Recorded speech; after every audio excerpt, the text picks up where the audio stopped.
What is up, guys? I am here. I am the guy that you watch on YouTube, and I'm here with another guy that you might watch on YouTube. Yeah, hi. I'm Lord of the Rings' bad guy. Brilocks reviews. I don't actually think that, but today we're gonna be watching through my fellowship videos, or talking about it, and Yeah, this is I'm gonna gonna be his live reaction. cyberbully him, while we're Yeah, reacting to it. he's gonna say I'm wrong about everything, and I'm gonna try to defend myself. Yeah, But yeah, that's how it's gonna go. Cyberbullying. yeah, It's really fun. You should try it. yeah. So he's just seeing the Lord of the Rings movies for the first time, I think, ever. Just the theatrical edition. So he's gonna be like, "What the heck are you talking about it?" For the extended scenes, which that'll be nice. Haha. Poor. I can't afford anything besides HBO to watch these movies. Haha. Funny. Anyway. Yeah. I don't even, actually, my dad is paying for HBO through like cable. I'm just leeching off it. Okay. I'm just leeching off the fact that you get Max for free. So I guess should we just get right into it and Yeah, yeah, start yeah. the video? Sure. Alright. Hello everyone, and welcome to a critique of the Lord. Alright, first of all, stereo. Mono. That is pathetic. I hate it already, okay? Okay. Is there an option for it to make it stereo or mono when you're recording, when you're exporting? No. Oh, I don't okay. think so. Blame the editing software. Yeah, I had to use a phone editing software because I spilled water on my computer, which Bruh. that was fun. Right. For the one person that doesn't know, mono is when you hear the audio from one ear of your headphones or speakers instead of both. It's cringe. Lord of the Rings movie trilogy.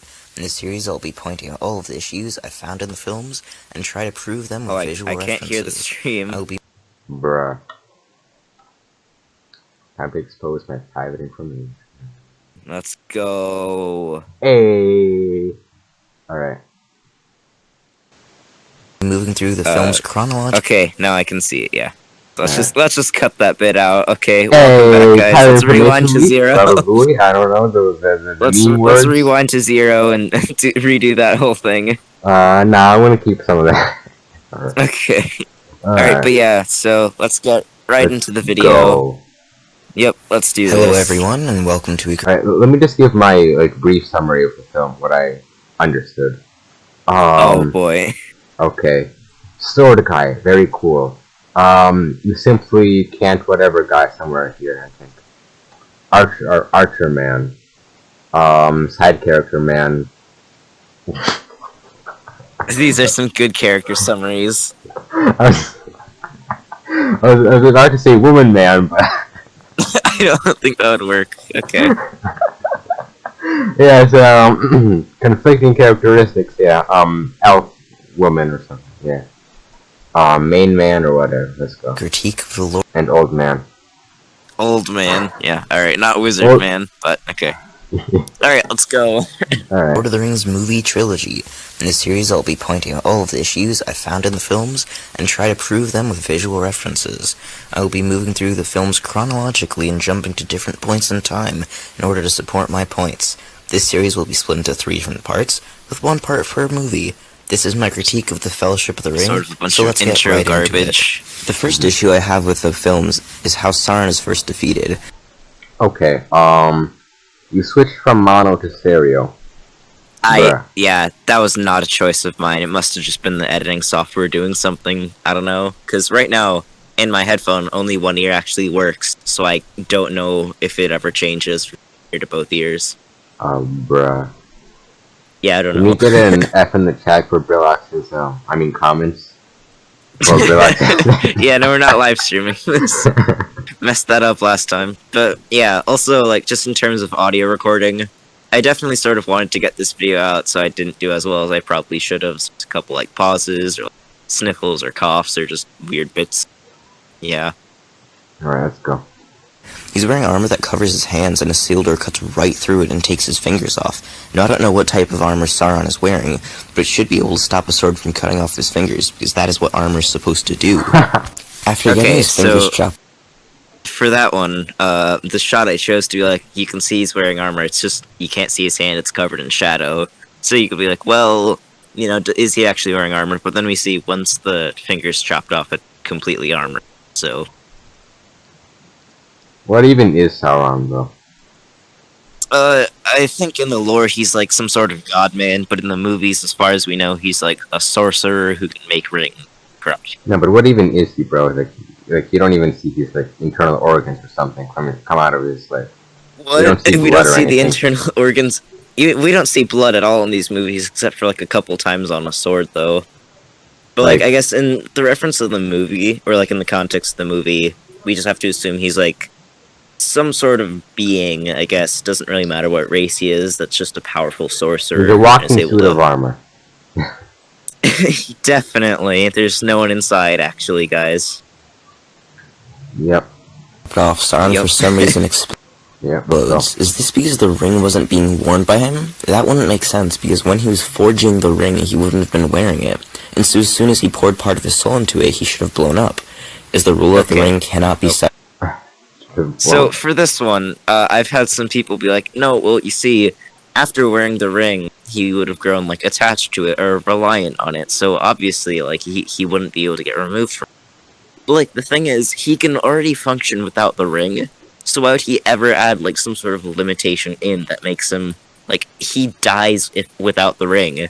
But before the ring, he was just living normally. So why would you ever make it like? Why would you add that restriction of it's gone, so I die? Like before the ring, you were living, so you don't need it. I just think it's an odd restriction to put in place at all. Yeah. Okay. I think it's odd why he like even made it in the first. Like I don't get how he's controlling people through the. Well, I mean, I guess that's sort of like the sort of power corrupting people, and then the ring sort of controls them all. Like they don't go into how that magic works. But I think we can be like, sure, I guess, like, is the power to corrupt? It's like he's giving them power, but it's actually come from him, so he can control them. I think that power works. Mentally or something. And like, well, like, we don't know what look type. at us, we're so powerful, but the ring's just made of plastic the whole time. I'm going to assume that the power he gave them is sort of like immortality, unless they're just like stabbed, sort of like the elves in this universe. They just live forever. Unless, like, they're just killed with a blade or, like, a weapon or in battle, I think. So, I mean, I think that's enough to, like, corrupt someone, because if you could be immortal, a lot of people would choose that. Yeah. So, I think there's enough reason for, like, them to take it and then him to corrupt them with it. Separated from the part of his body that is actively pumping blood? What if he tripped and... Pumping blood, haha, racist, Danny, haha, funny. Yeah. I mean... It's kind of weird. I don't know. Like you don't see anything when he well, I think that's just because PG-13. Because you do see a little bit of blood every here and there, like in a couple of shots. Especially if they're hitting an animal, then there's usually some like black blood. It's never red blood though, because I assume that's also for rating reasons as well. I just show red blood. Yeah. Yeah. So the joy. Cool. Yeah. Could you repeat that? Yeah, so I'd assume that's for rating reasons. Like, you can probably show, like, let's say black blood, but not red blood. Yeah, because, like, we see some black blood every here and there, like, on a sword, or there's a cut, and there's a little bit of, like, black stuff coming from the cut. But never red blood, so the rating thing.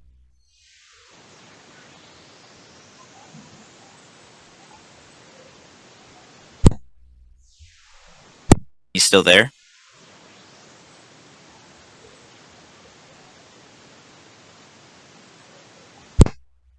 And it fell off, would he just blow up then? If the argument is that he blows up because getting his fingers cut off kills him, then that's pretty dumb. Getting 4 fingers cut off with one hand probably won't kill someone, and if it for some reason did kill Sauron, why does he explode? I don't get why Sauron blows up, and I don't get how he dies, but these things cause everything. Because if he had lived, he would have killed Isildur, put the ring back on, and then taken over Middle-earth. Later in the film, when Gandalf... So, I guess for that point, it's... Yeah, like, like if the argument is that his dying was like independent from like Gandalf is him sending blowing Frodo and up, Sam on and their quest. oh He just leaves them in the middle of wait, you the. just unpaused it, resumed. Yeah, there we go.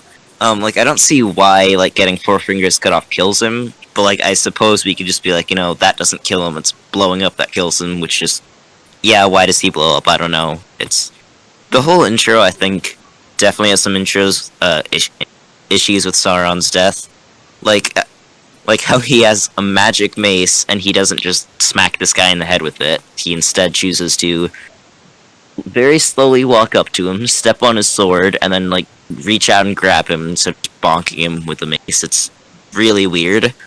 And there's also, so you know how Galadriel, that's the elf lady, is the one like sort of narrating this. She's like, victory was near, and then Sauron comes in. He hits like 10 guys with his mace, and then she's like, all hope is lost. It's like, what? He hit 10 guys with the mace. How you were about to win? Like I don't see how that. I don't get how that. Yeah, Sauron's about to lose. He kills 10 guys, and then suddenly he's about to win. That just doesn't follow. It's the intro is a bit weird.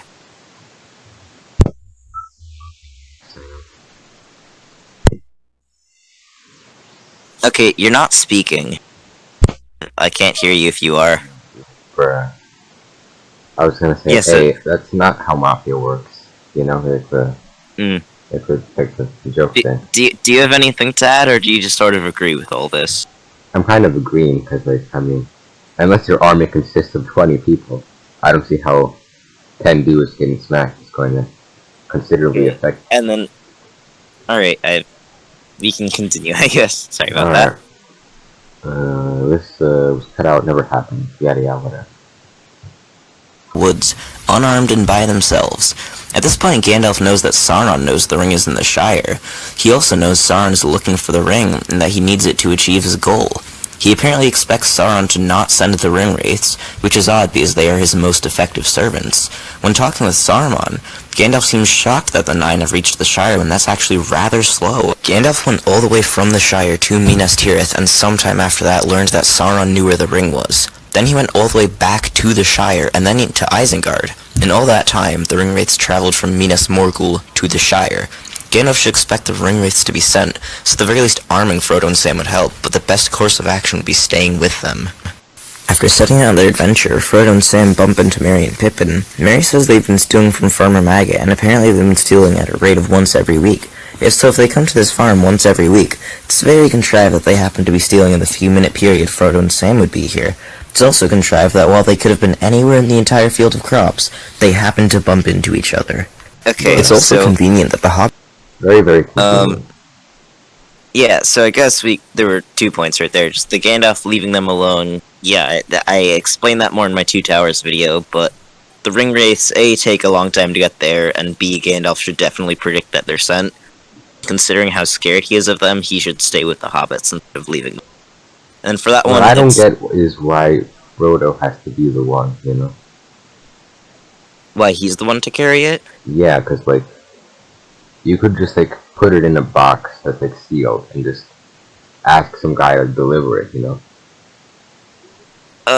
I don't think that would work. Like, the hobbits are very resilient, and just putting it in a box and then having someone deliver it.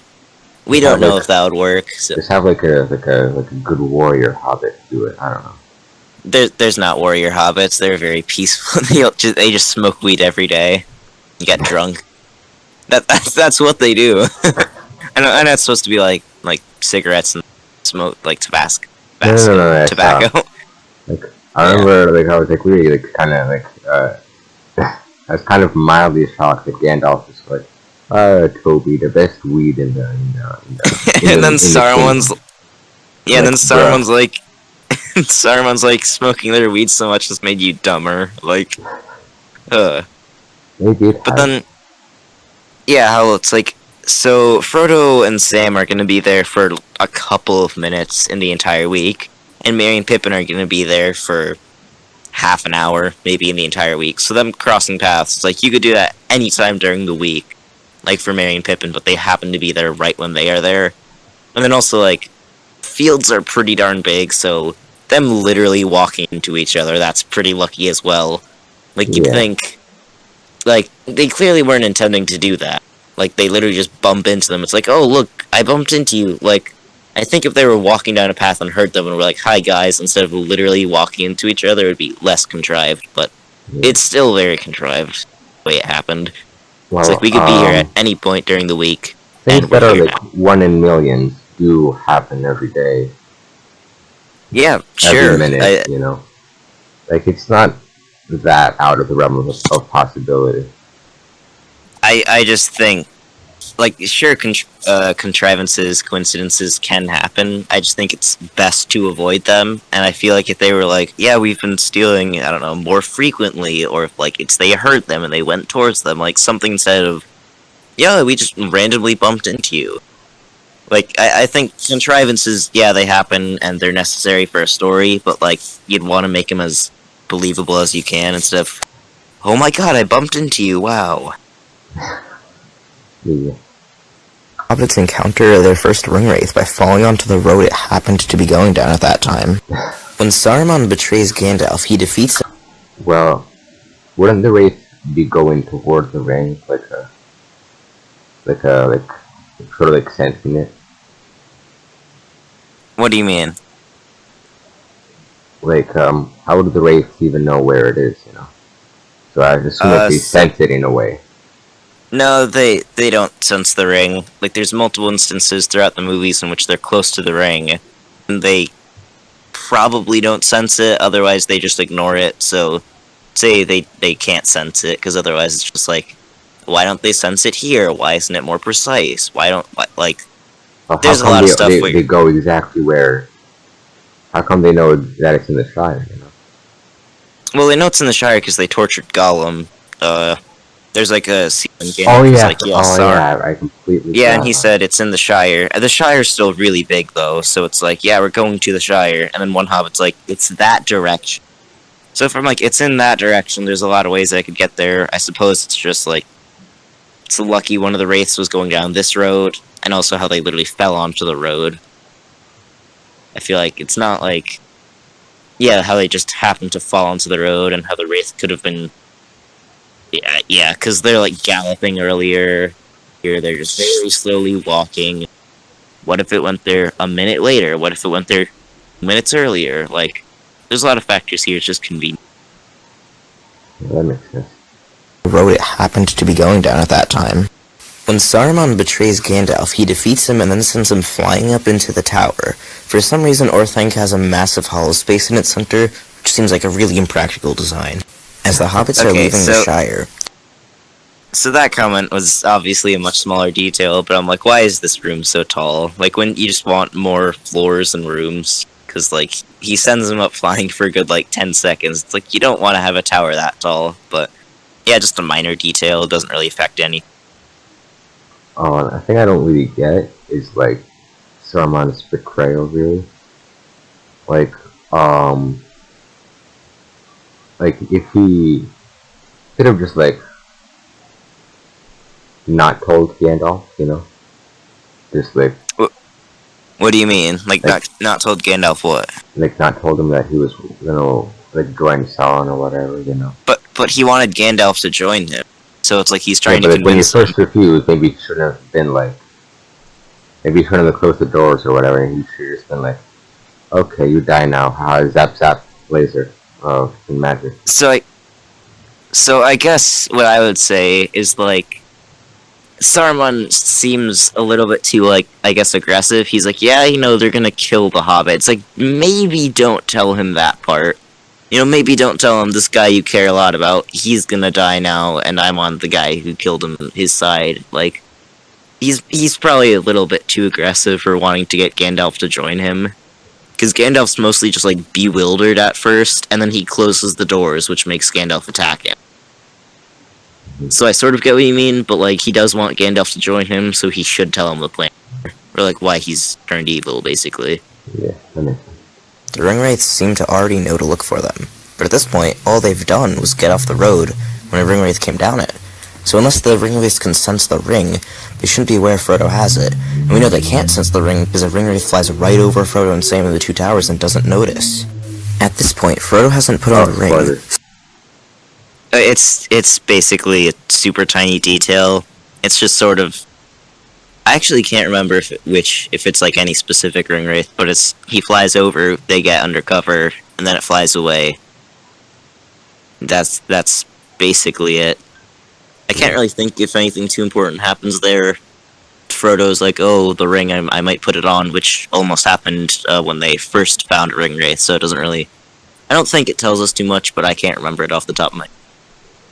I don't So they think couldn't have it's used too their important. wall hack. Oh, okay. Sorry, my finger was on spacebar. But Alright, yeah, no, you're good to continue. yeah. Powers yet. Are the wraiths pursuing every single hobbit they see and killing them? We can assume not, because they kill a hobbit standing in the road and they don't loot his corpse for the ring, so there's no way that that's what they're doing. And now we arrive at Weathertop. This fight scene is odd. The first thing that stands out Okay. is how the wraiths don't kill the hobbit. So yeah, that comment, like, are they, like, how do they know to track them? Like, just getting off the road when one of them comes by, it's like, okay, so that doesn't implicate them. You could be like, I guess that's suspicious, but, like, overall, hobbits are, like, very removed from the outside world, and seem sort of, like, scared of outsiders in general. So it's like, what if one of them is like, oh, there's a guy in black on a big horse, I'm gonna get off the road, he's scary. Like, that's one option, right? And we don't even know if the Ringwraith actually saw them, because, he could have just seen them go undercover, or just, who knows exactly. But then, like, in terms of are they killing every hobbit, like, we see them, they don't kill one of the hobbits who says, the place is over that way, and then, if the argument is like, well, you know, they want to go to his house first, then they begin chasing them, so they clearly don't want to go to the house. But that means, like, well, so they can track the ring, right? It's like, no, they don't track the ring, and they're very vague with it. They're like, I know he's right here, but I can't literally see him like a foot below me. It's like, well, so then why are they tracking? It's like, they couldn't have gotten to the house and back in time, right? Because this is a couple of hours later, so it's like, did they go to the house, see they're gone, and then suddenly go like, oh, those hobbits from earlier, they have to be them, I can track them again. It's like, that doesn't really make sense. That was a very weird way of saying it, but I don't see how or why they're tracking. Yeah. I think I mentioned that earlier. Like, can't they, like, if they were just going towards them like, at every moment, like, they're probably tracking, you know? I doubt they're tracking No, the that's ring. what I assume, you know? Back from 2 seconds Yeah, it's like, ago. I'd assume they're tracking the ring. We also get a lot of exposition that they can, like some of them in extended scenes as well, which I go into much more depth in my Two Towers intro, where I'm like, yeah, stuff I've forgotten Fellowship, but yeah, I don't think they can track the ring, because otherwise they would have found it, and it's like, whoa, it's so lucky that it only tells you roughly where it is, instead of, oh, they are right under that hill, I'm gonna go kill them. Or they're in the woods right It's like there, in those let me go kill games them. where you can see the general vicinity of an object, but it's like in a circle, and you find it within the circle. Yeah, it's like, that's lucky. Like, even general direction. Like, oh, I know it's in the woods over there, instead of, oh, let me go down the road. Like, stuff like that.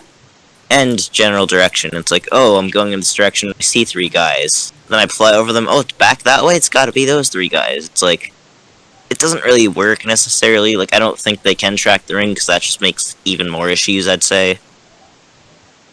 Which, more in the Two Towers and Return of the King, when the ring wraiths don't track them at all. Alright. Hobbits. We know the wraiths want to kill the hobbits because they repeatedly stabbed what they thought the hobbits were at the inn. But in this fight, they mostly leave the hobbits alone, and at one point just throw Sam off to the side instead of killing him. Bruh. They for some reason don't kill Frodo. Instead of just taking the ring from him, they reach out their hands and wait for him to slowly raise up the ring. If the argument is that they want another wraith, the knives did that, so they could have done that at any other point. If the argument is they wanted to capture the hobbits, then why did they try to kill them at the end of the Prancing Pony? Moving on to the rest Okay, of the so- fight, Aragorn's strategy. I feel like that mostly explains itself. Like, I don't really Yeah. think I'd have to go into too much explanation. Yeah. The only one I'd say I might have to explain is, like, why don't they kill Frodo? It's like, they could have just, you know, reached out their hands, grabbed the ring, and just yanked it off him. Been like, okay, thanks, bye, or just killed them all, and then done it.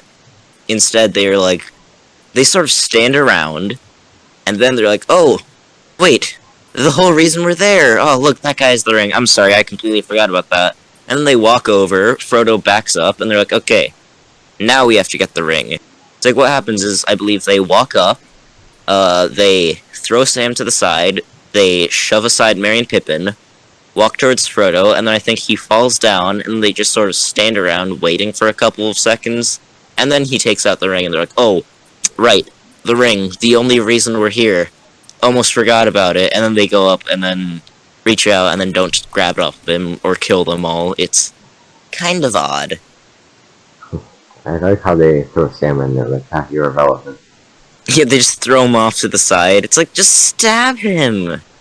Stab Yeah, all never of them, what are you competition. doing? It's like- continue. Yeah, okay. Strategy isn't great. He surprises the Wraiths, and instead of pressing his advantage and burning a few of them, he keeps them at bay by swinging his torch around. This allows them to recover, and effectively wastes the advantage of surprise. After they recover, Aragorn should lose this fight. There's 5 of them and only 1 of him, so they could all just attack him at the same time and kill him. Them being scared of fire isn't a good explanation, because not only do them being completely set on fire have no significant effect, but they're also immortal, at least to some extent. Some of the Wraiths get completely set ablaze, and when we see them a few hours later as they're chasing Arwen, they're fine. The only effect of the fire seems to be pain, so the Wraiths being this scared of it does not make sense. Their one Okay, main so objective that- is getting... I think that explains itself. Yeah, so I sort of went over a lot, and I know the Weathertop scene is, or my criticisms of it are sort of like, eh. But, like, I get that Aragorn is trying to, like, drive the Wraiths back from Frodo, but he swings his sword, torch around, and has them all retreat, but, like, I think it's quite dumb. It's like, you've got a torch, dude. You swing it at them, they have a sword, they just block it, and then all of them rush you at once. You know, like, there's 5 of them, and only 1 of him. And you'd think, if they all rush him, he sets one of them on fire, they all stab him at once, oh no, he's dead, and then they pat the fire out. Instead, what happens If even one Wraith had a bow, it would be game over. Yeah. I guess maybe in terms of why don't they have bows, maybe a sword is easier to conceal under a cloak, because I think they're trying to be hidden as riders in black. I guess. That might be it. You know, I guess, but like, I'm just saying. maybe. But I don't even think you need a bow. It's a 5-on-1 fight. And one of them, the Witch King, who's like the lead boss man, he is ridiculously powerful. We see it in the other 2 movies. He's quite strong, so there's no way Aragorn's taking him on. But then Aragorn takes on 5 guys at once, which that's insane. Like, 1 skilled fighter against 5 skilled fighters. The 5 are gonna win almost every time. Even if Aragorn is like the best fighter in the world, like, I don't think he's pulling this off, because the 5 of them... And he cut out. Alright. Hello?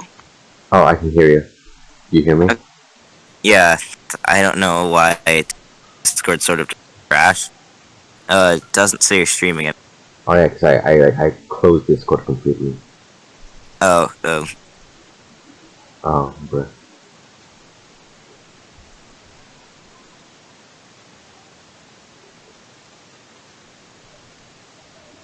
Is that good?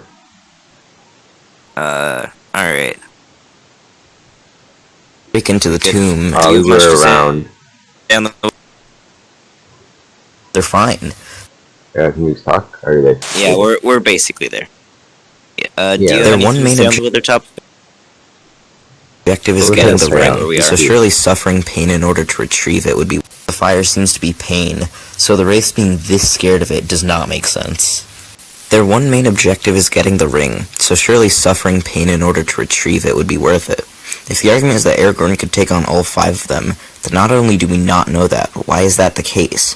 While Aragorn is a skilled fighter, the Wraiths are a few thousand years old and were given the rings due to their skills. Why would 5 of them, including the Witch King, not be able to take on Aragorn? This entire fight happened because Okay, yeah, so Aragorn just that's, left. that's sort of just what we've...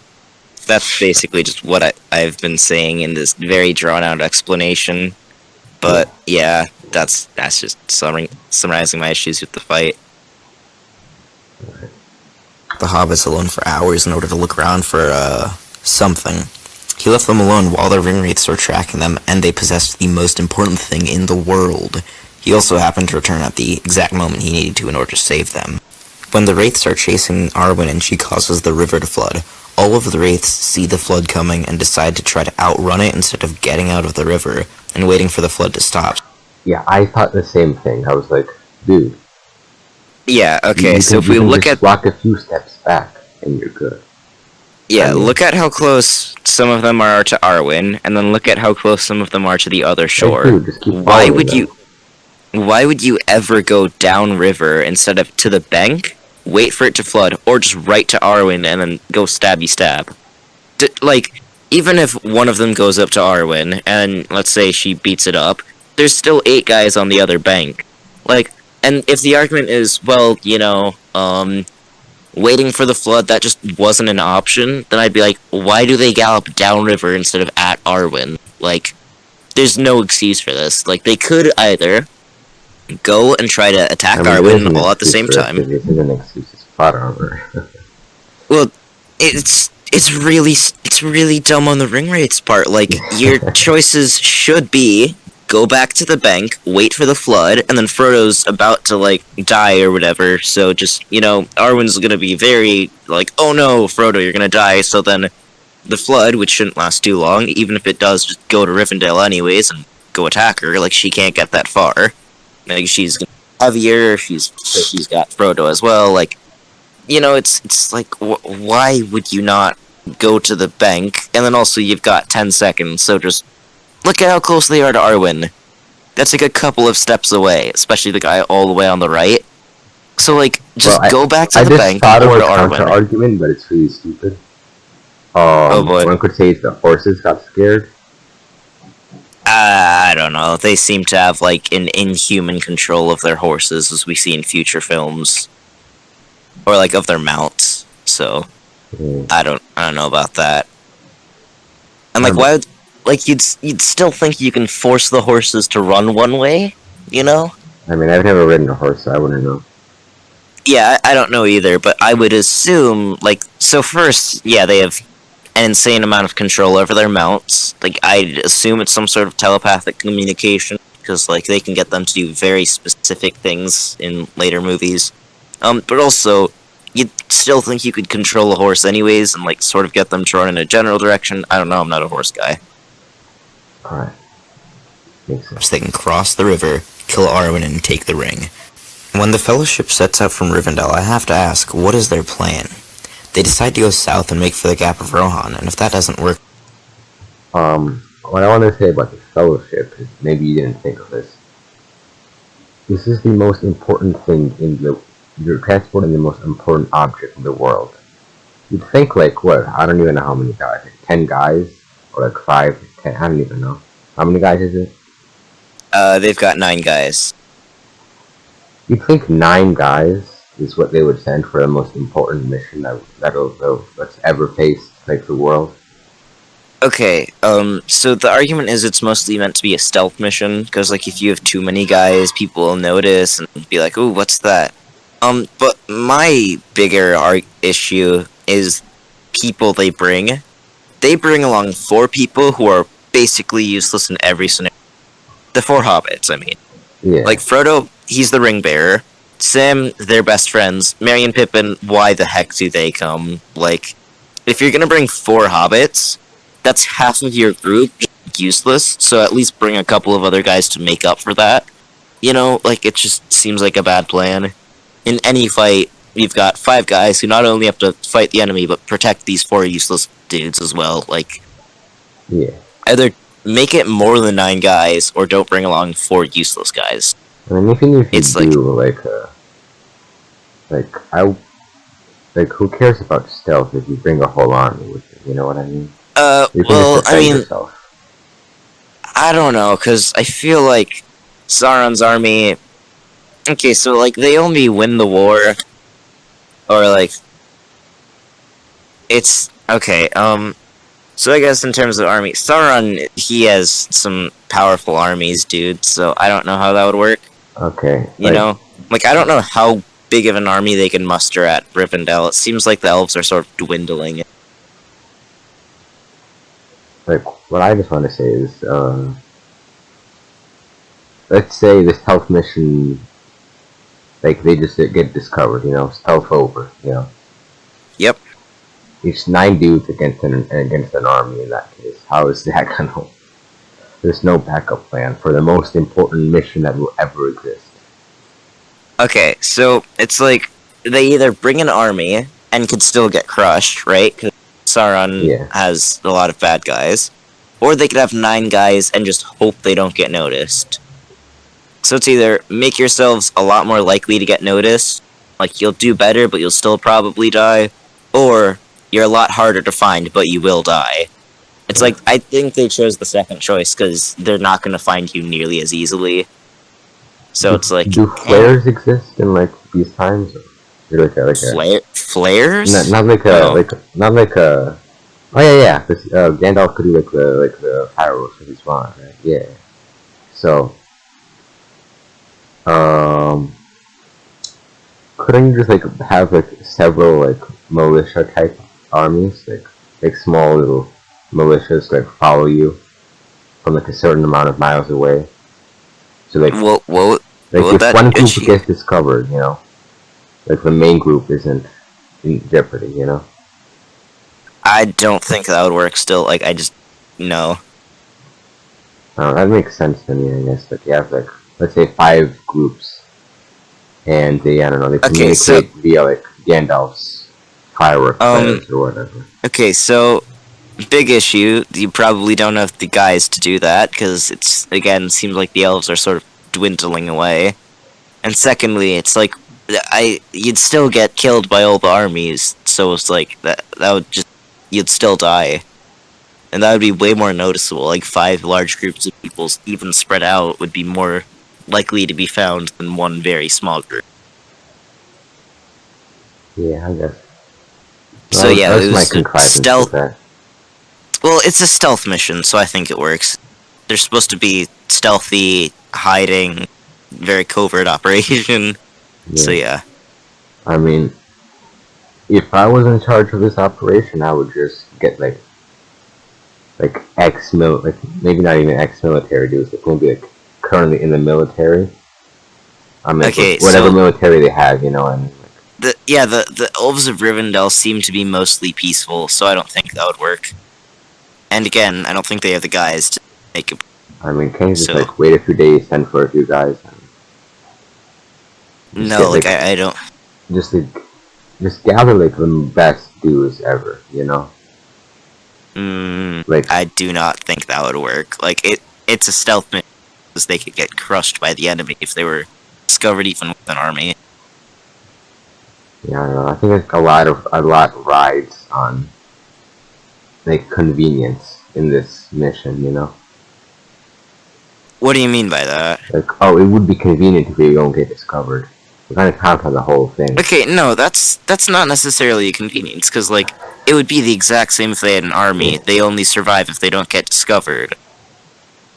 So it's like we have to hope we won't get discovered because we're less guys. That's a lot more reasonable than, okay, we've got, let's say, 500 guys, let's hope we don't get discovered, Like, I don't, because, like, just hiding from someone, it's, in a game of hide and seek, it's not convenient that they find you last. You're hiding well. Yeah, Like, I don't really know how to explain it, but it's like you want to have less guys so they don't find you as easily. Yeah. Whereas if you're a lot of guys, you'll be found more easily. Like that follows to me. I don't see the convenience here. Yeah, I think ultimately though, like it did fail though. I mean, half of them died. So I don't know. Yeah, but like. If my choices are everyone dies, or I hope the most of us survive as possible, like, I don't really think saying it failed or it worked, it's an argument for being smart. I don't know how it continues, so it seems like the main objective failed, like, for the moment, like, protect the ring bearer. Oh, we don't even see him now, we don't even know where he is. Oh, failed, Yeah, I don't want to say too much, but like spoiler territory. It's still their best course of action. send a small group of people, because like they will avoid detection the easiest, and like you can't do the army option because you don't have enough guys, and you'll be found easier. Oh. Yeah. All right. You want to continue? Yeah, let's continue on from that like 10-minute tangent. They'll go over Kahadras. They for some reason choose this plan instead of going over the mountain pass right next to Rivendell, which is what Bilbo used to get over the Misty Mountains in both the films and the book. Yeah, that's a very dumb criticism because it's not even in the Lord of the Rings movies. So that would be an issue with The Hobbit, both the films and the book. But it's not an issue with Lord of the Rings. It's not even mentioned. So it's like, yeah. Alright. It's definitely an issue in the Lord of the Rings books because it is a direct sequel to The Hobbit. But the Lord of the Rings films, they were out and they weren't like in the same universe as the books, and they don't mention this past. So it's not an issue until the Hobbit movies come out. Yeah. So yeah, issue with the Hobbit or the books, not these. Alright. Fellowship's equipment. Boromir, Frodo, and Gimli all seem to have armor, and for some reason nobody else does. Why do only 3? I recognize like a lot of memes like in the movie. Like this guy is the guy who's like, you cannot simply use something. Oh my god, Mordor, right? You cannot simply walk into Mordor. These movies have some great memes. Like, let me just say. So you have chosen death. I recognize that too. Oh my god, that is such a good meme line. Like, whenever someone criticizes Lord of the Rings, that clip always gets played. It's like, I am here to criticize Lord of the Rings. So you have chosen death. Yeah, I think another line I recognize was the "You shall not pass." Even you shall not. Yeah, a lot of great memes in these movies. Kind of a dumb death scene though. We'll we'll get there. Could have just walked out of the way. We'll get there. Oh wait, no. Okay, so the criticism I actually said here is why don't they have armor? People are like, well, they don't have time. I'm like, okay. Bruh, you just put on it's like putting on clothes. You just do it. Well, okay, so for like making metal armor, I don't know how long that would take, but maybe for the hobbits, for Aragorn, Legolas, and Gandalf, they should all have armor. Gandalf can use armor as well. Like, I mean, dude, Frodo puts on like some like light armor, or whatever it's called, in like 2 seconds. But how long? Mithril, yeah.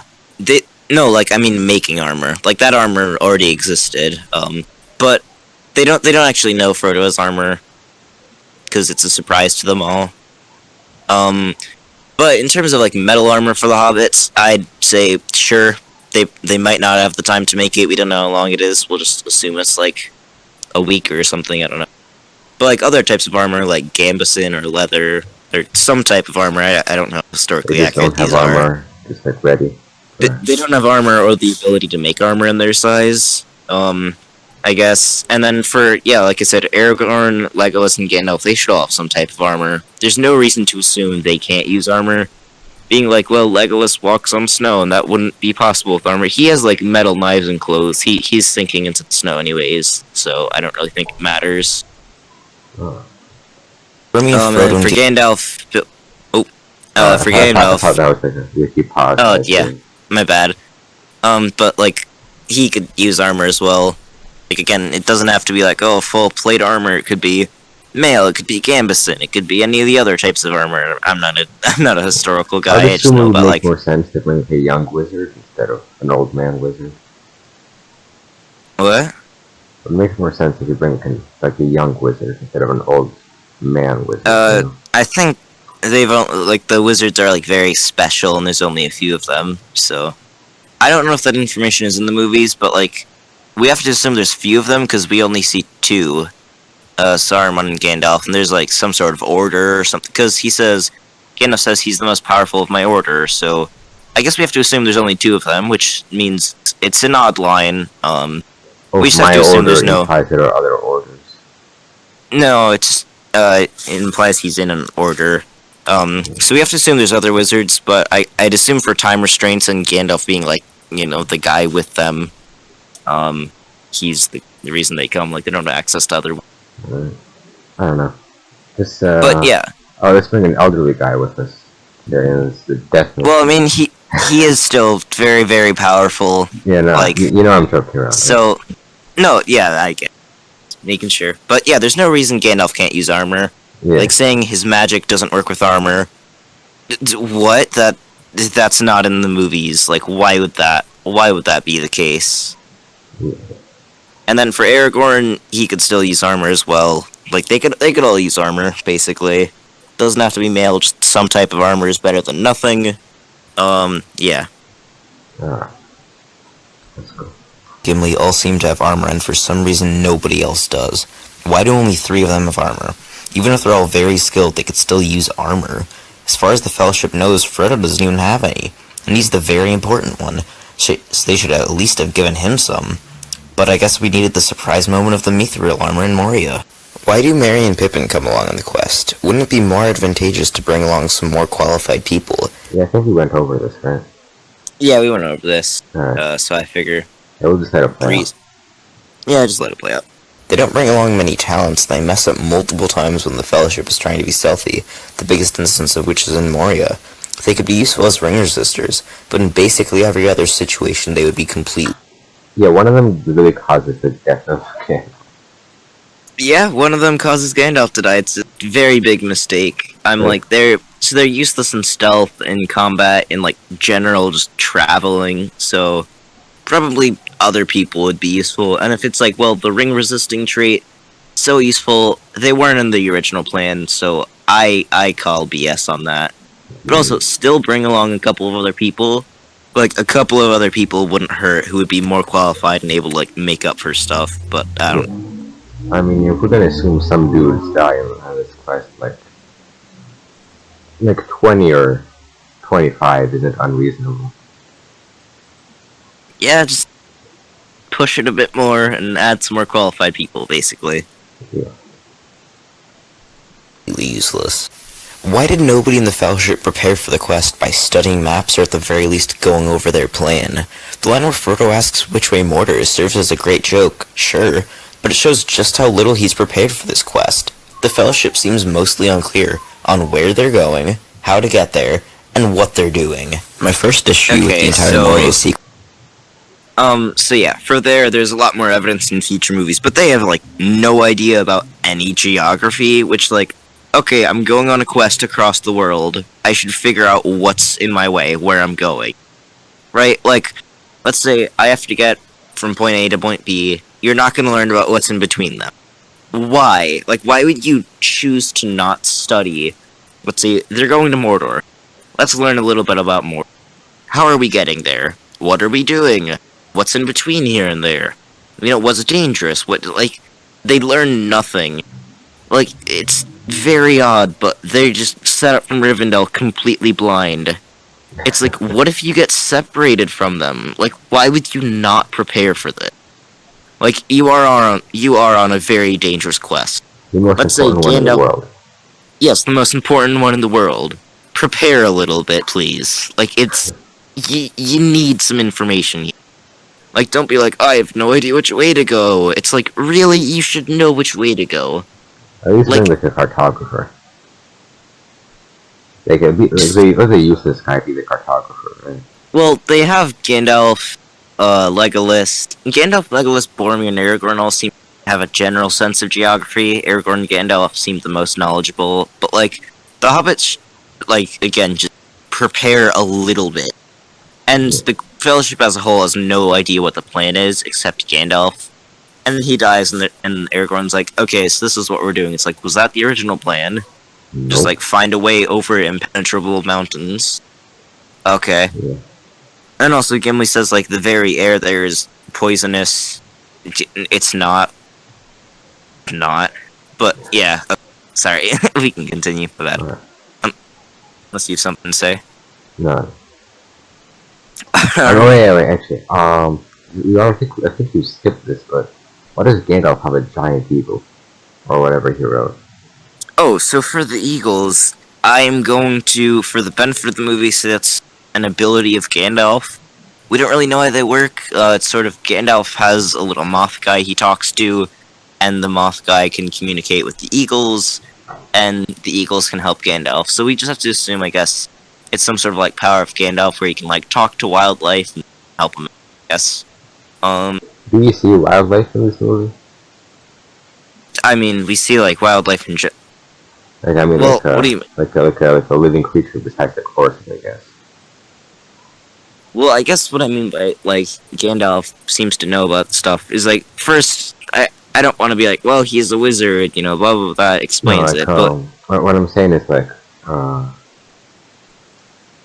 like the only like wildlife in terms of like animals, like how they look like, you know, like that eagle was huge, you know, or like animals like bigger in this universe, like, but the horses are uh, regular, so I don't know what to say, you know. well, there's obviously like there's a lot of normal animals like we see pigs, we see horses, those are all normal. But there's also magical things like the giant kraken, like the Yeah, eagles. So yeah, yeah, I don't know, kind of weird, kind of, you know. I don't know. I think it's standard for fantasy to have like, oh, look at that weird creatures. They're just big versions of normal stuff. Yeah. Alright. Sequence is how there's just Alright. a random kraken outside the door and it closes it so they can't go another way. I have no idea why it's here, how it got there, what it's doing, you know, anything like that, but it sort of causes Gandalf to die, you know, nothing bad. Another issue is how when Gandalf is showing off the mithril, he creates a lot of light, but later he admits that light is a risk, so here he does it just to show off some shiny metal. Later he risks light to show Yeah, off the okay, Great Hall, so I so suppose it's so for that first point, the Kraken got there. I don't know how it got into like a tiny isolated pool of water, and then how it's staying fed or like how it's surviving. That's weird. I mean, Like, oh, they could probably like get like a reasonable explanation for that, but like I don't think that's too important, you know. It's just there. The writers put it there, you know. yeah, I don't know. And I then mean, for this one, Gandalf's like, it's very like, I'm going to risk some light. We don't want to wake the goblins. Oh, let me do a lot of light. It's like, bruh. okay, I get that this place is beautiful. I get there's a lot of shiny metal. You guys are in the most important mission in the world. Don't Have take to them on show a off sight. while they're doing it. Don't be like, oh look, it's a nice sight. It's like safety is paramount here. Stealth is paramount. Prioritize those over getting a good view. After you've saved the world and it's a lot safer, then you could do it. But when you're carrying the ring, don't risk getting spotted by like the billion orcs we see. That's dumb. And Gandalf knows there's a Balrog here as well. It's like, dude, don't risk it. Don't risk getting seen. Is there like Just don't. another Balrog incident in like the films, or is this the only one? There's other Balrogs, but yeah. I don't think we know in India.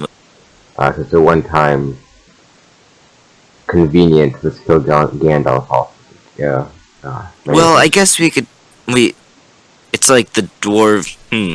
I guess I'd say yeah, it is convenient.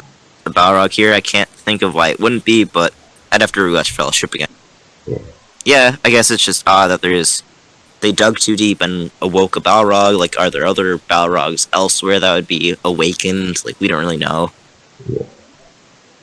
it's consistent that he's risking being spotted and killed by goblins in order to give the others a good view, which is just really risky. Continuing through Moria, the goblins mobilize incredibly quickly. They hear the skeleton fall down the well, and within a minute, they're armored, grouped up, and rushing to kill the Fellowship. For some reason, Okay, only yeah, the so, goblins and the I don't think that needs much elaboration. I think that's Yeah, it's just it's just like within a minute they're like gotta go kill someone. Then they break into the room, they burst in, and they're like, Jerry, what are you doing here? And he's like, oh yeah, just sorry, I knocked the thing down down the well. Then they have like all the guys in armor. They're like, ah, dang it. It's like, yeah. Just first off, it's really dumb that they don't like send a couple of guys to check out and be like, hey, what's that? Instead, they all get all armored and grouped up and bring the troll. It's like, how do you know what's going on? yeah. Well, what's And they called the big guy? Shouldn't there be more? You know. I don't know. It's And just, how they all get ready so quickly. It's like, how do you know what's going and like on? I And feel how are like you? they're like both like goblins, but they're like different. Like it's like a Yeah, genetic mutation or something. Because like, why would they help each other? You know. Yeah, they're like goblins, and then there's trolls. I don't know. Trolls are just sort of evil things, I guess. Bruh. But yeah, Wouldn't there be infighting? I don't know. who does? I mean, like, how do they all get along? I don't know. alliances happen, so we're just like, yeah, they're allies. That's fine. Like, alliances do happen. We don't have to see how every There just alliance happens to happen. be like thousands of these guys in here. Well, I think it's reasonable that there's like, oh yeah, there's thousands of guys living here. Like, yeah. They probably they probably stay alive through cannibalism or something. Huh? I don't know how they eat. Probably cannibalism, eating dead bodies. That's nice. Yeah. Burial chamber are rushing to see what the sound was, even though when the Fellowship leaves the burial chamber, a few thousand orcs pour out of the walls, ceiling, and floor. What were these guys doing when their friends went to investigate the... Oh, never mind, I'm about to explain it. But yeah, basically, why do only like the 50 guys go to the chamber when there's like a billion guys right outside the door? It's like, I don't know what they were doing that whole time. But yeah, explain that. Yeah. Noise. These guys are also armored, and grouped up for some reason. When the orcs break into the tomb and the Fellowship rushes to fight them, the hobbits actually do pretty well. They're killing orcs, blocking blows, and dodging strikes. Sam even takes out a few orcs with a frying pan. Other than the one wearing armor, they don't even get hit. And this is the second time they've fought in combat after maybe a few weeks of training. Once the troll enters the fight, it hits Boromir so hard. Yeah. I feel like that's pretty self-explanatory, but it's basically how are the hobbits better trained than like anyone, like you'd think with a couple of weeks of training, all these guys with weapons and armor who killed all the dwarves here. Yeah, these guys have trained all their lives for... Well, we don't know about these guys, but like definitely in later movies when they're actually like there's soldiers that they're interacting with, you're like, But here it's basically just the hobbits have had a couple of weeks of training. They don't have armor, they have short little knives, and the orcs have armor and a sword weapon. Okay, but armor in this universe does nothing, unless it's the magic armor. So I guess, they can kill them through their armor. Like had trained for significant amounts of time, and these guys who have we don't for like a couple of days or whatever, a couple of weeks, as you said. We don't know how long these guys. Now they're almost as killed as them. Doesn't make too much sense, Did I kill you? Or... Hello? Brillock? I'm back. Oh, why'd you die? Oh, I'm back? Alright, alright, okay. Continue. Sorry, do you want... Yeah, basically, we do it... Yeah, I think you know where you go? Said, right? Yeah, you go. Yeah, the soldier dudes, they're like... I don't even know. The guys, Aragorn and Legolas or whatever, and like, they're trained for years and years. And now the hobbits just pick up the sword a few weeks, now they're almost as skilled, Well, I wouldn't say they're almost as good, but I mean, compared to, considering they don't really fight each other, but yeah, they just go right through orcs, and Sam's like, yes, I have a frying pan, which is, oh my god, it's, yes. You have barely any range. Any orc with a blade should be killing you right now. It's odd.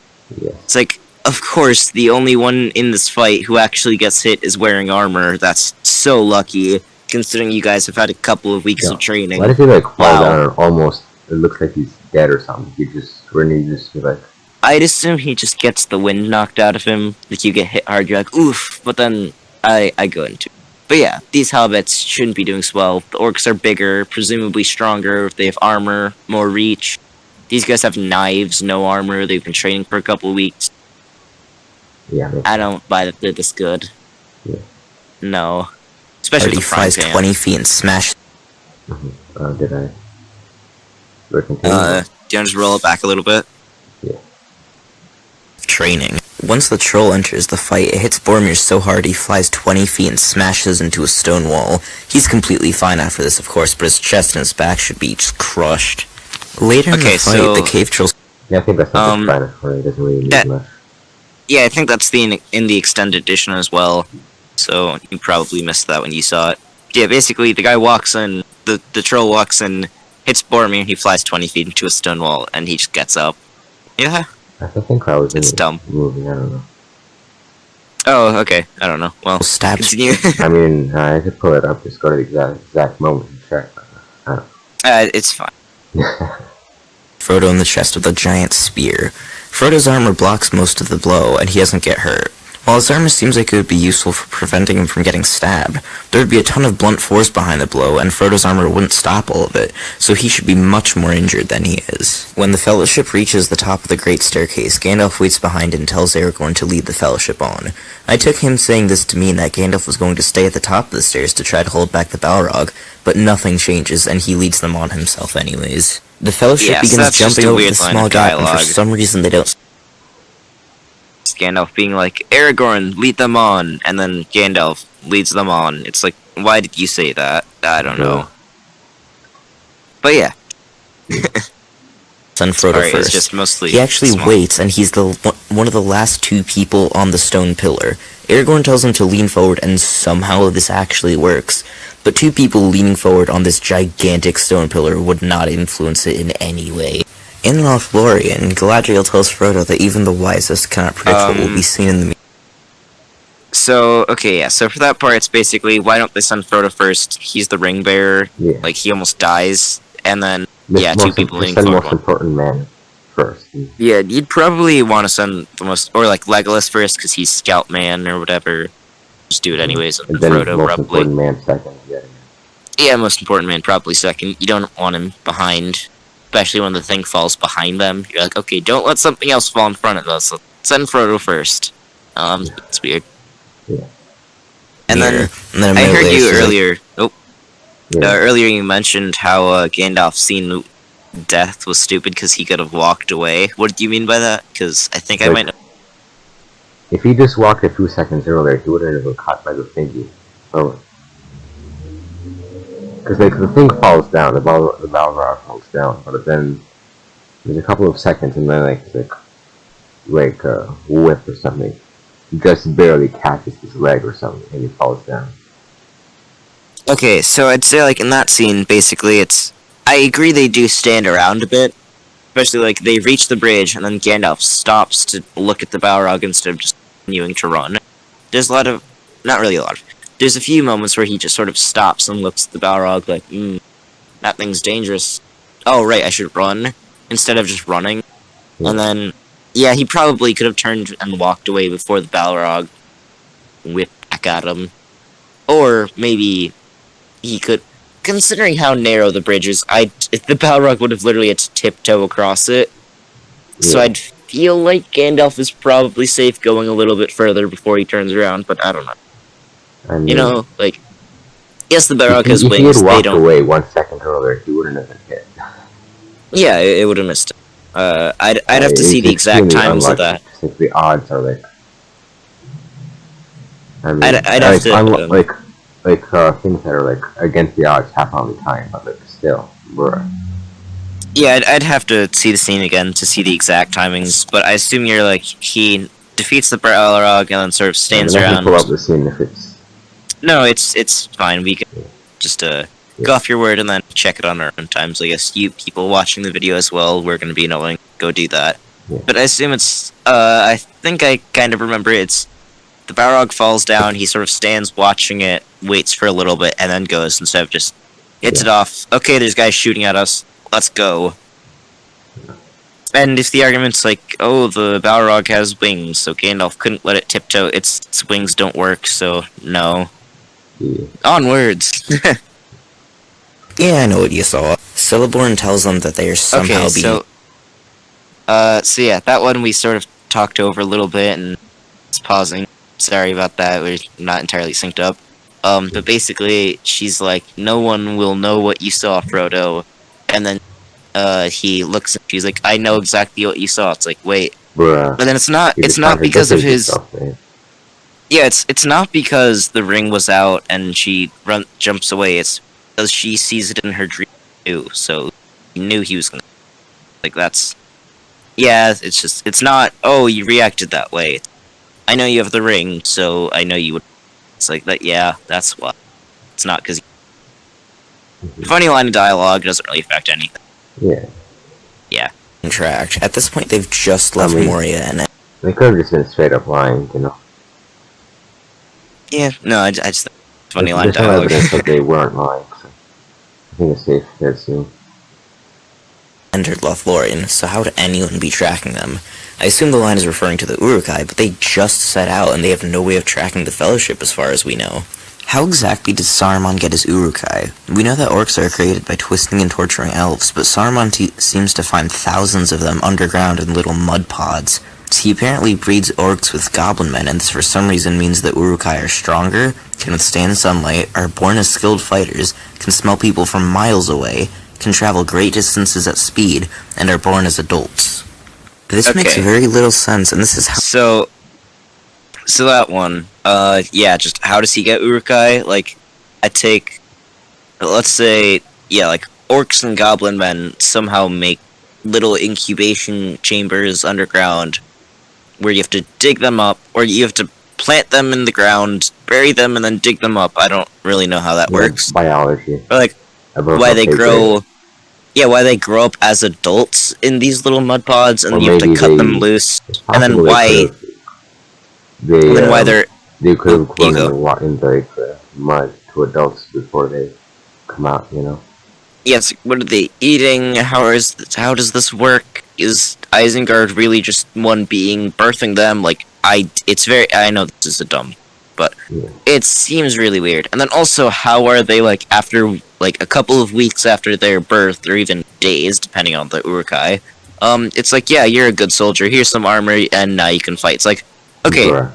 I don't get, is training in this universe just, yep, okay, one session later, you're a soldier, One montage later, you're good. going to, yeah, it's You're like, this covered. unless these guys are, like, insanely just adapted, like, I don't see how they could be good soldiers after a couple of weeks. But apparently these guys are, like, awesome, they're insane. Like, the next movie, everyone's like, oh my god, the Uruk-hai, they're so scary. It's like, they were born a few weeks ago. How are they this good? Like, why would you make an army and then deploy them only a few weeks after they're literally born? Like, it's... what? It's really weird? Yeah, that makes sense. how Saruman creates the main threats of the end of the first film and the entire second one. Another issue with the Uruk-hai is how they set out from Isengard when the Fellowship was still in Lothlorien, and they catch up to the Fellowship a few days after the Fellowship is set out. So somehow they've traveled the massive distance from Isengard to Amon Hen in the time it took the Fellowship to go downriver to Amon Hen, when the Fellowship were using boats and the Uruk-hai were on foot. They somehow knew the Fellowship was in Lothlorien. I don't think that needs much elaboration, right? Yeah, I guess it's like, I'll just counter some points I feel people might be making. It's like, well, the Uruk-hai can travel great distances at speed. It's like, okay, like that, it's still on foot with armor and like 200 guys against, what, 8 guys on boats. It's like, the boats will probably go faster, especially going downriver. And then also they have no way of tracking the Fellowship, like, yeah, that's self-explanatory. And they somehow knew the Fellowship had gone downriver and then arrived at Amon Hen. As the Fellowship is going downriver, the Uruk-hai are on the east shore, and we know this because the Fellowship looks left when they hear the Uruk-hai, and they're going south, so left would be east. So how did the Uruk-hai get to the east shore? Did they bring boats? Did they swim? Why would they cross the river and get onto the east shore if they were going to Lothlorien, which is on the west shore? At Amon Hen, when Frodo escapes Boromir by putting on the ring, he for some reason zooms in on Barad-dûr and scrolls up to see the eye. Every other time he's put on the ring, he just sees the eye. So what is it with the zooming and free-camming around the tower? When Aragorn fights the Uruk-hai in order to buy Frodo time, a lot of his hits shouldn't be doing what they're shown to do. He hits some orcs with the crossguard of his sword and they go down. He kicks a few orcs and they go down. He even just hits some in the armor and they die. While Boromir's death seems mostly great, there's a couple... That's... Yeah, it's sort of just a lot of different criticisms. I think a lot of these are small, but the whole Aragorn hits guys and they die, that's a recurring issue. Just no matter where the hit is, it'll kill, especially if it's an enemy, if it's a good guy. Oh, nope, you gotta get hit with 3 arrows instead of going down right away, because, yeah. But enemies are all one shot, even if the hit doesn't even kill them, or if the hit barely taps them. Like, it's annoying, but they couldn't, you know, whatever. Oh, faceless grunts. I thought we didn't like that, but yeah, it's fine, I guess. It dumb works. issue. It works good Yeah, enough. it's just really annoying. It's like, oh look, Boromir survives 3 arrows instead of just being insta-killed by the first one in the chest. Oof, lucky. And then, yeah, armor does nothing. Of dumb things. The first one is how the orc that was rushing towards Merry and Pippin was going to kill them. It was winding up its axe as if it was going to cut open their skulls, even though its orders are to capture the hobbits. When Boromir Yeah, is fighting so off the that's Uruk-hai, he's cutting really stupid. Yeah. It's like, my orders are to capture you, time to kill you. It's like, standing that doesn't make sense. Yeah. But yeah. through their armor. While this is happening, Merry and Pippin pick up some rocks and are somehow strong enough to throw them with enough force to knock the Uruk-hai off their feet. Bruh. Boromir Yeah, gets that's really just- lucky he doesn't get armor instantly does killed by nothing. these arrows. Yeah. Well, That's nearly just every armor does other arrow in nothing. these Oh. movies kills whoever. Oh, I thought we were just like making funny Oh, comments. sorry. But yeah, it's just, again, armor does nothing, and they throw the rock so hard, they don't just, like, knock the Uruk-hai out, they knock them off their feet, which I'm like, wow, that's lucky. And I think I'm just saying he gets hit with multiple arrows and doesn't die right away, which, yeah. Hey, plot armor. Whoever they hit Yay, plot armor. instantly, even when that person is wearing armor, he survives for a while. This has been my critique of the Fellowship of the Ring. I hope you agreed with at least some of my points, but that was the I video. think this frame has come up the most. Just the troll really mad. He's like, this movie! Oh my god, I am pretty excited for you to see the Two Towers one. It's over twice as long, and we've spoken about this one for Twice like... as long. What, 6 hours? we've spoken about this one for... No, the video. The Oh, video. okay. That one, I think they get 15 minutes longer, so this one was like 3 hours 45, the next one was like 4 hours, I think. Yeah, I mean- oh, wait. If I don't keep Oh, forgetting about it, like I did with... Yeah, I don't know what the theatrical edition is, like how long those can are. check it, I but- think it's like, 3 hours. Like, they have an hour of extra added time. I believe, Fellowship is like 3 hours. Two Towers is about 3 hours, and 3.5 hours. The extended edition is 4.5 hours. It's long. The extended edition of Return of the King. But yeah, so for Fellowship, I'd say it's the strongest of the three, and it's got the best action. Weathertop, I think, doesn't really. It's not good. It's got a lot of issues. Just like Aragorn somehow drives them all off. Fights insanely effective against them. It's like the hobbits have plot armor. There's a bit of convenience. It's like, oh, he leaves for hours to look. It's like that doesn't really make sense, and then comes back in time. There's a lot of weird stuff with Weathertop, but Moria, while it does have its issues, is certainly relatively good, I'd say, overall. And then Amon Hen has barely any issues, just armor does nothing. The hobbits have this weird moment where they peg the orcs. Frodo free cams around the tower, and Boromir stays alive, and the orc was going to kill Merry and Pippin. It's like very small issues, and then one kind of big one, which is the orc was going to kill, because that makes absolutely no sense at all, but it has pretty good action overall, the best in the trilogy, I'd say. Got the least plot issues, and it's got... I don't know if it was like the least plot issues, or if I just rushed it, because I kind of did this one, but probably the best of the three. What were your thoughts on like the video? And a while. Hey, why was Aragorn just like at the cafe or whatever? Hmm? Aragorn was just at the cafe as a ranger or whatever. Okay, so why was Aragorn at the inn? It was a cafe and I don't even know what to call it. Yeah, it's an inn. In the books, Gandalf sent him there because he was like, make sure you're safe. But in the movies, it's just sort of he's there. We can... Yeah, I don't know. I don't know why he's there in the movies.